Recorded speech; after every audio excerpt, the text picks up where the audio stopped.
There was a time in my life when I thought that God could only be found in a certain part of the record store.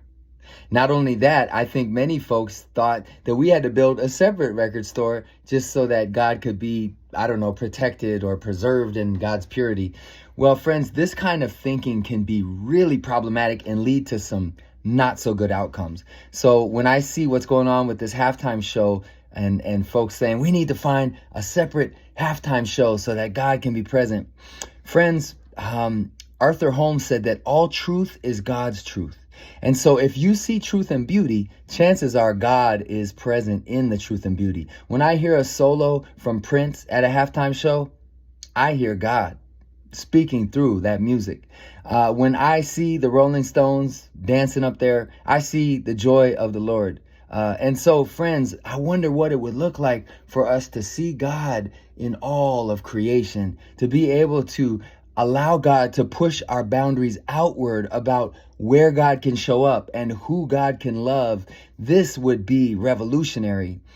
Martin Luther says this. He says, the Christian shoemaker, they don't just paint little crosses on the shoes. What they do is they create a really good shoe, and that's their act of worship. So friends, I believe that God is found in all kinds of places that are not labeled Christian or that are not religiously labeled.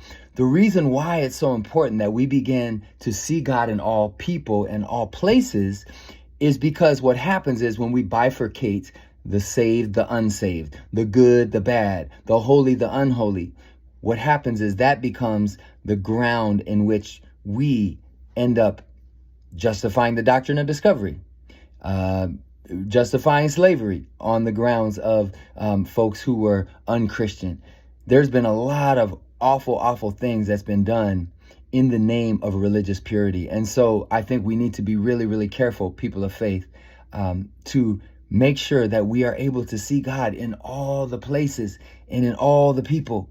And as Jesus said to his followers, because people were tripping, they said, Jesus, what are they doing? They're healing folks and they're doing great things, but it's not in your name. And he said, look, whoever is not against us is for us.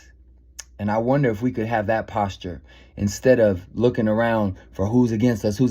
Oh, where's Satan? Where's Satan? What if we just started to look for where God was? What if we just started to look for where the Spirit was showing up in unexpected places? That might be the opening that we need to create a more equitable and just world. So move with grace, move with courage, just move.